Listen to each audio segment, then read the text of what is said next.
Good morning and welcome to Valley Views. I'm your host, Glenn Edison. We're certainly glad to have you. And as always, you can see our programs on BTC Fiber's YouTube page as well as BTC Fiber's Channel 18. And today we have with us Michael Griffith, and he's the local district office manager here at Dunlap. Yes. And so Michael, it's good to have you today. We appreciate you being here. Thank you so much for having me today, and we appreciate what you all do here at the Chamber for our community. Well, thank you very much. Of course, I've known you from teaching way back, a long time ago when you were in school even. Hopefully I wasn't too mean. No.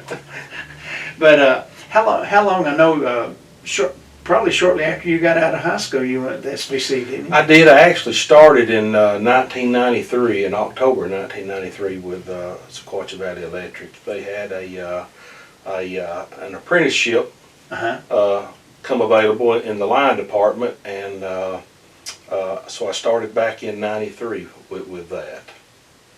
And then over time, it's just like, well, you know, when I was growing up, they used to say you get with the company and work with them, and you keep on, and you know. Right. Glenn, I didn't realize when I was 23 years old what a great opportunity that I would have with Sequatchie Valley Electric here, but I got started in the apprenticeship program, and that's a 4-year program. And I can remember my first day and my first job, and that job was we were building a line to the Save-A-Lot store.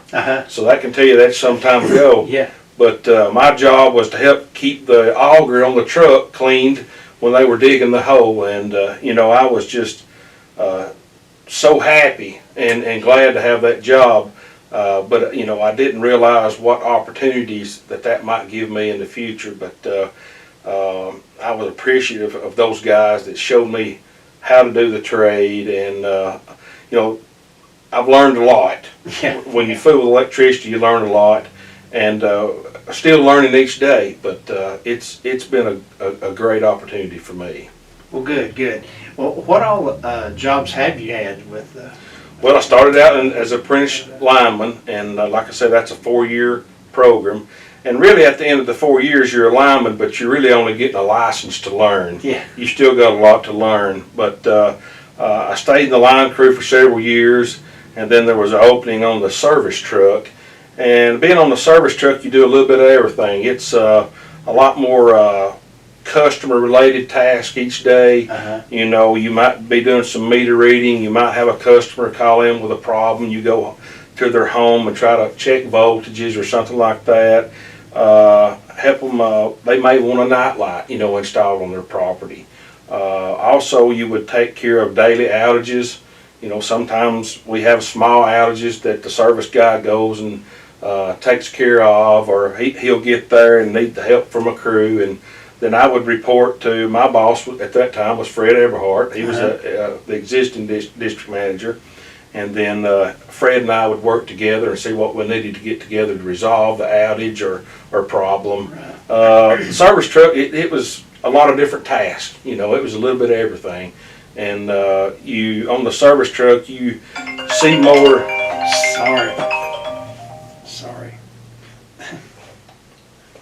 Sorry about that. I'll have to edit that out. I forgot to turn that down. That was from Ethan.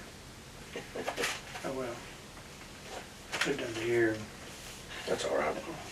Edit that out. But go ahead. But on the service truck, you get to see a lot of different line feeds. The source of where the power's coming from and where it's going to, and that helps you shoot what we say, shoot trouble. See who's out of power. If I get somebody in your neighborhood calls, and then you call, then I know where the fuse is at or where the breaker's at that feeds you, and I can start there and start riding the line out to see what's actually taking you out of power. Because a lot of times people think it's just in their area, but it could be down the road. It could be down the road, and sometimes folks will call in and they say, well, I'm out of power, but my neighbor has power.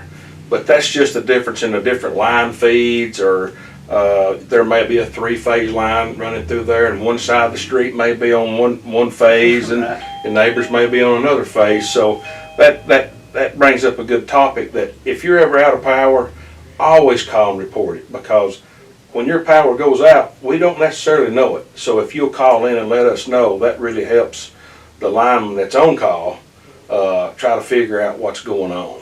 Yeah, because you're not like a lot of the major metropolises that have these big control rooms that pop up when you have outages. No, we do have some existing SCADA, which is on our maps, you know, and we'll see some outages, but a lot of that information comes from the customer calling in to our dispatch center, and which is the CRC, Cooperative Response Center. If you have an outage, you can call 888-421-7823, 24 hours a day, and somebody's going to answer the phone and report your outage. Then they're going to hand that off to a dispatcher, and then every office we have people on call 24/7. Right. And, you know, 24/7. There's somebody there to help you, and then the dispatcher will relay that to the lineman, and then he's coming your way to see what the problem is. Well, and then that's one of the things I was going to ask you too is about you know, for example, when you know that storms are forecast or things like that. Right. Do y'all go ahead and schedule crews that be on call, be ready? We do somewhat. The guys are really good about, you know, if we see a thunderstorm or something, a line of thunderstorms coming through, they know that the customers are relying on them, and they stay pretty close. But like I say again, we have somebody on call 24/7. Even those pretty days, Yeah. there's somebody on call, you know, and also there's a supervisor on call 24/7. If that lineman needed some additional help, we've got other offices that will respond to a different, you know, to a particular area. And if it's a really bad storm, of course, all of our guys are out working, but we also have the availability of contacting some of our contract crews that are here local, and then they'll come out and help us. You know, Mother Nature throws some terrible curveballs at us sometimes. Yes, you it know, does. but we try to stay prepared for that, and I think we do pretty well with it. But you know, being a cooperative and in the rural setting that we have, that creates challenges. Just because you know, we want all the amenities of the city folks, Yeah. but we want to live out in the rural area, and some of our customers may be as far as 15 to 20 miles away from our substation. So during that 20-mile distance, there's a lot of trees. You know, there's a lot of customers involved. There's a lot of roadways. There, you know, there's car wrecks that cause a lot of problems. Right. Some people decide they want to cut that tree. It's a pretty day, and they want to get that tree down out of their yard. You know, and we always try to get everybody to think, try to look up before you start cutting anything. Yeah. You know, it creates its challenges, but we're always doing right-of-way improvements. Right. We have some different equipment out there that helps us isolate and try to minimize the number of customers out. So that's an ongoing thing, and we try to upgrade that consistently. So everybody should just have some flashlights and stuff. Yeah, you know, but I can remember back when I was a kid, we lived down in the Dawes area, and the power would go out. So me and my dad, my mom, and my brother, we'd always get together, and that was family time. Yeah, yeah. You know, and we'd say, "Dad, you need to call and report that outage." Oh, they know we're out of power. I don't need to call and bother them. But that's not the case. Yeah. You know, if you're out of power or you're having problems, just always know we're there 24/7 and call and let us know you're out of power. You may be the only one. You may be on a transformer by yourself. But we won't know it until you call and report it. I know, not related to power, but one time I had a squirrel bite into my cable lines, you know, and the cable went out. Right. You know, and it's because that squirrel had decided it wanted to eat the Right. cable. It's we have a terrible time sometimes with animals and stuff like that, and it's tough telling a customer, well, a squirrel's knocked your transformer out. But this does happen. You know, we try to put protective stuff on our transformers, so that doesn't happen. But, just over the years, some of that stuff, you have wear and tear. And then sometimes you just have some odd things happen that create outages. Some of it might be some older equipment, or a lot of it's customer caused. Just by cutting trees or car wrecks or just unusual things.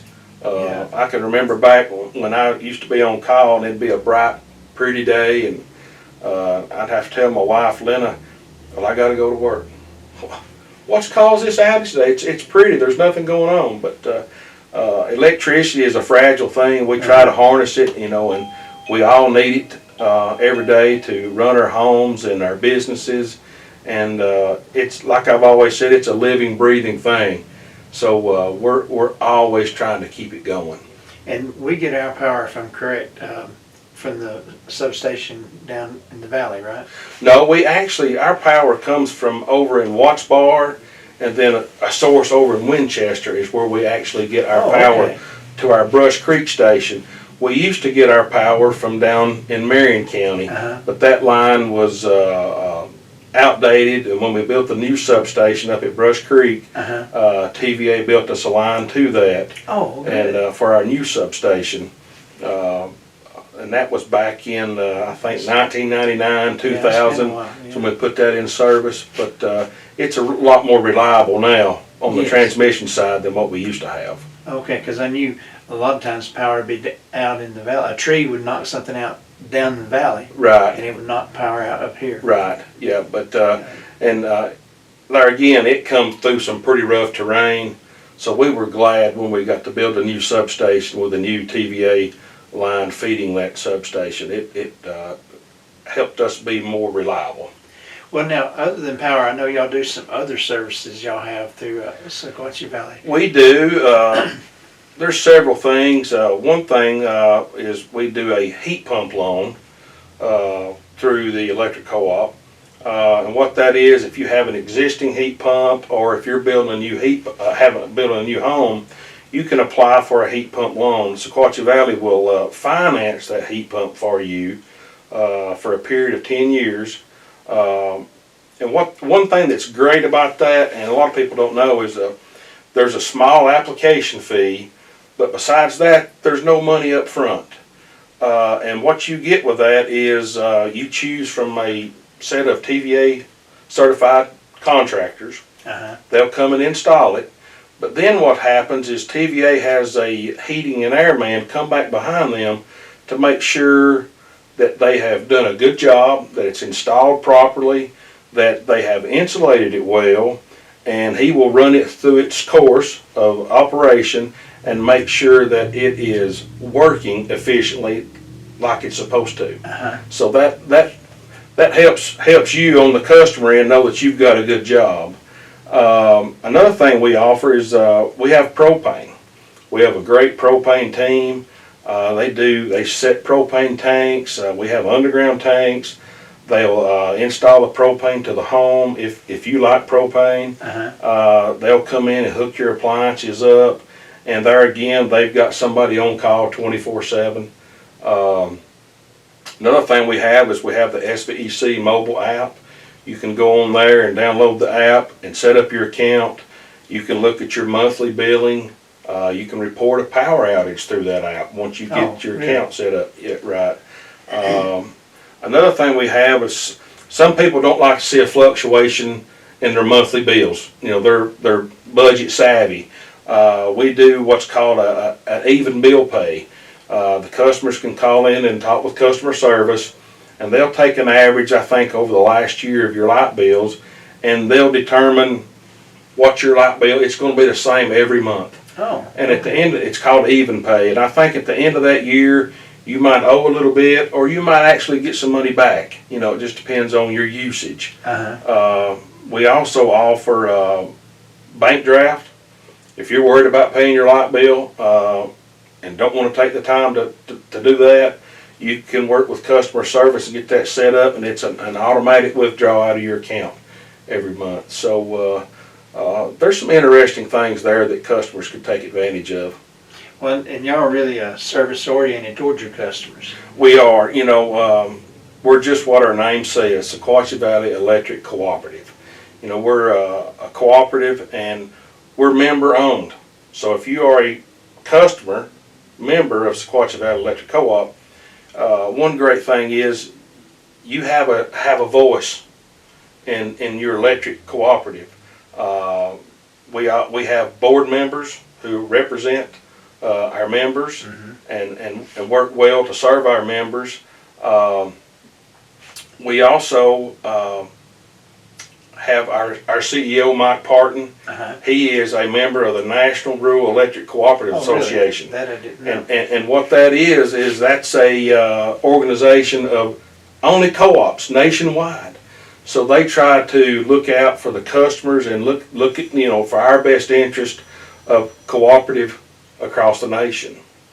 Well, I know a lot of times when I've looked at Bledsoe Telephone Cooperative and the Electric Cooperative, the cooperatives are small and sometimes they don't get the attention that the bigger guys do. That's right. And that's why they form these groups so they can work Yes. towards getting some of the funding and stuff that's out there. Right. And some of that stuff's out there. And like I say, we're fortunate to have a member on that board that always looking out for us so that we can always improve our system, reliability, or know what's might come down, in the future, something to look out for. Well, I know some things that people don't understand sometimes is maybe they're living way out in the boonies, so to speak. It takes a lot of money to put lines and poles to get to their house. Everything is expensive. Electric material is no different. Poles and wire and equipment is very expensive. With COVID, some of it's a little harder to get than it used to be, but we're working through that. Right now we don't have a problem, but our purchasing team has tried to stay on top of that and try to make sure that we get what we need. And like you said, some of our customers are a long way. They want to live out on the mountain, and that's great, and I do too, but it creates its challenges at times. Right. I mean, you can't always get everything that you want when you're choose to live in a certain place. Right.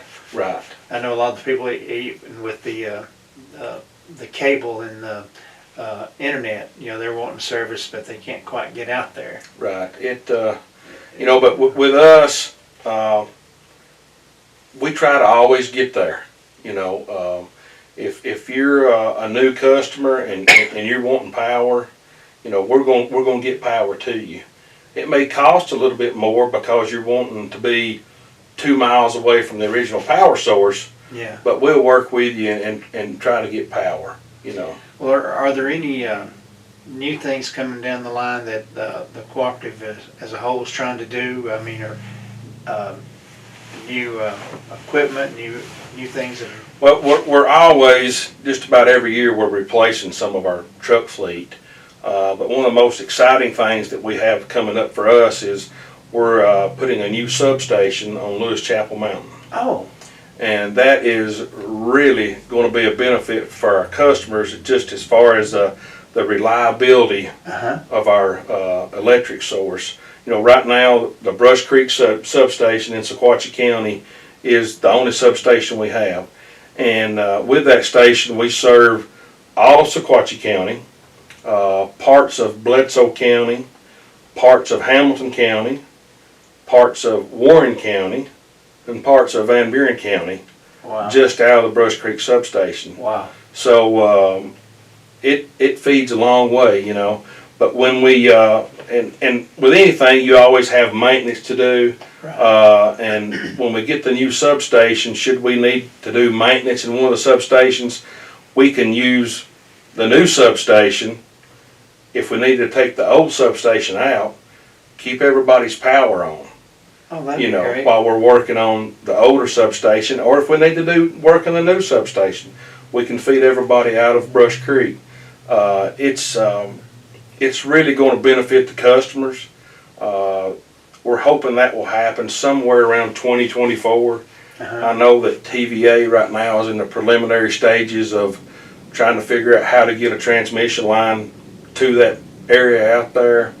But it's really going to help. Lewis Chapel is it just continues to grow. It does. Yeah, you've had a lot of Hamilton County over the years because of Highway 111 continue to move to Lewis Chapel. They want out of the city. Yeah. And Lewis Chapel, there's a lot of property for sale out there. A lot of that mountain has access to public water. And you can live about anywhere out there and be in Chattanooga 25 or 30 minutes. So there's just continued growth on Lewis Chapel. We continue to see growth really everywhere in our service area.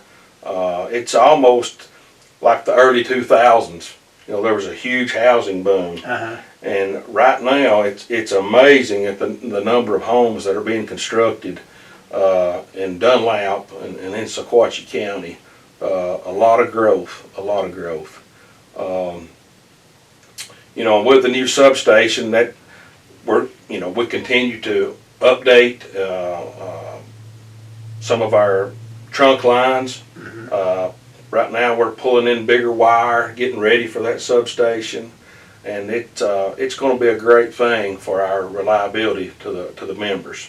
I know that'll be great, because I know you've had to work on the Brush Creek substation before and had to shut down power for everybody. And I know you send out warnings for that, but and we have, and that's a terrible thing when you have to take an outage like that.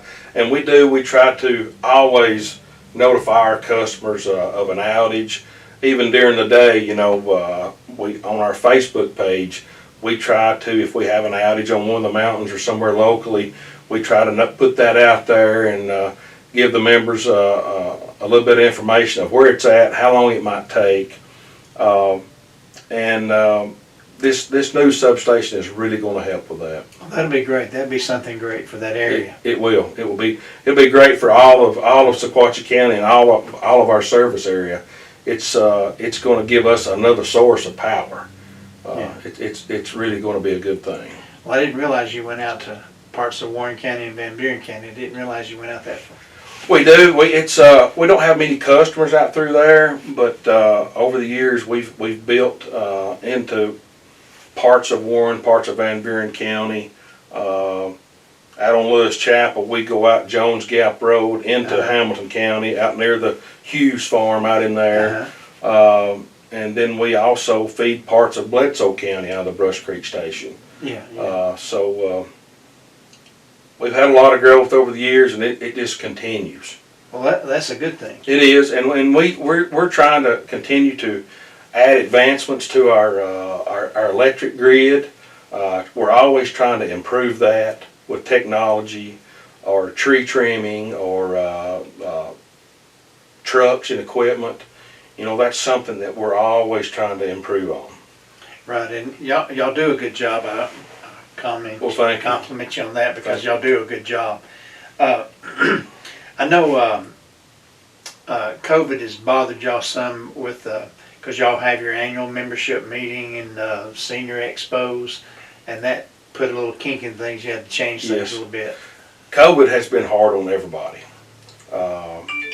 It's been hard just day to day, you know, our CEOs tried to keep us healthy, give us options of trying to stay healthy. We've tried to work in smaller groups, you know, trying to keep healthy. But you talked about the Senior Expo and our annual meeting. You know, we're all about community, and those are two occasions where we actually get in there and get to talk and meet and hug our members, you know, and talk with them.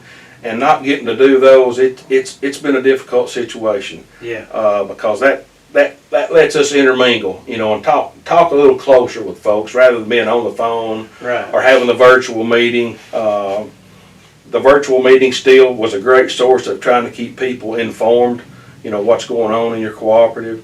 But it's not like face to face. No, it's not. You know, it's not the same.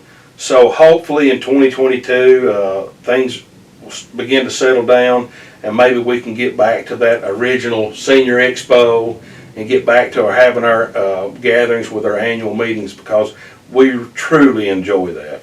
Well, I know the times I've been, I know the members have really enjoyed it too. They enjoy being there too. Right. It's you know, we want to be part of the community. We want to be out there and be with our members, and hopefully Mr. COVID will get behind us and we can move forward and get back to those days. Well, let's go with your history of when you started as a lineman.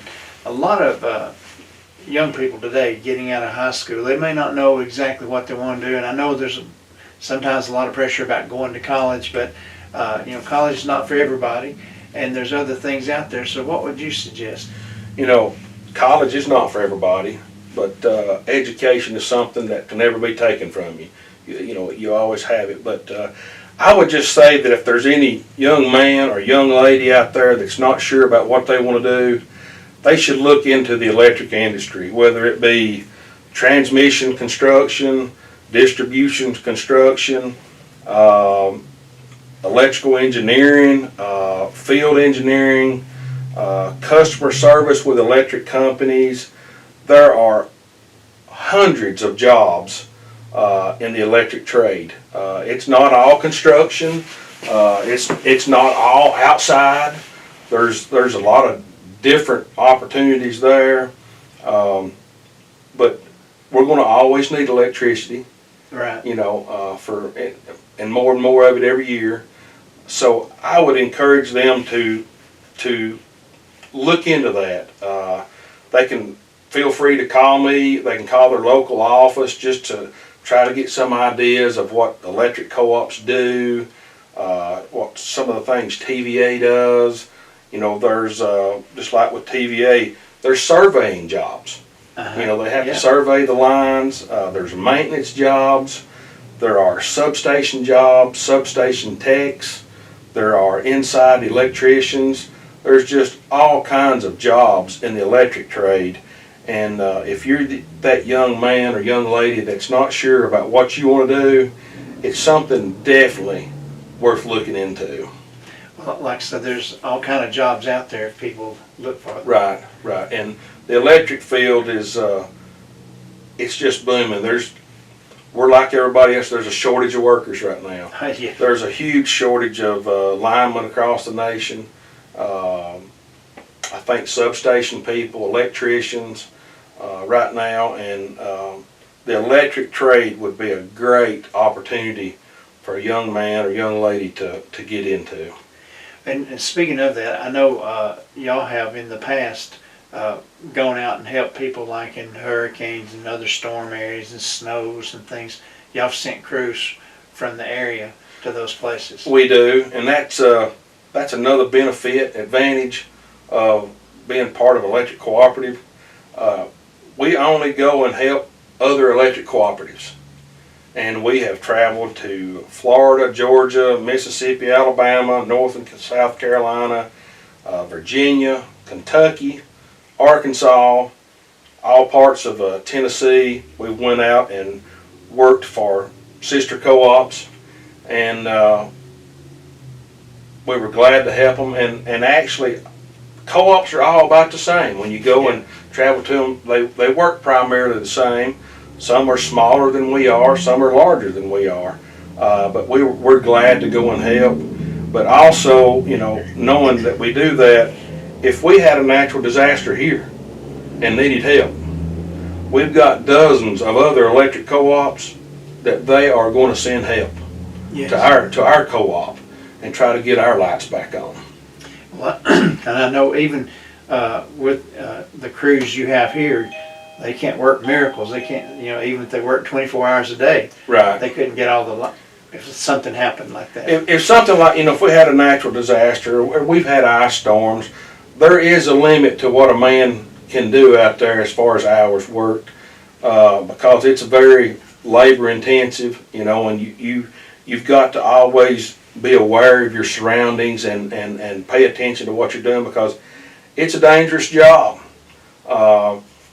But what we try to do is we'll make a good hard push first couple of days, but then we may take a 4 to 6 hour break you know, to get some of the men rested up. But during that 4 or 6 hour break, you know, we've probably already called in some contractors. So somebody's working 24/7. Even though our guys might be taking a little rest, we're still working, getting the customers back on. So the advantage of being a cooperative is you can work with other cooperatives as well. That'd be one of the big advantages. Yes. It's just you've got other co-ops that can come help should you need it, and you know, and plus it's a member-owned company. You know, a lot of people don't realize we are a non-profit.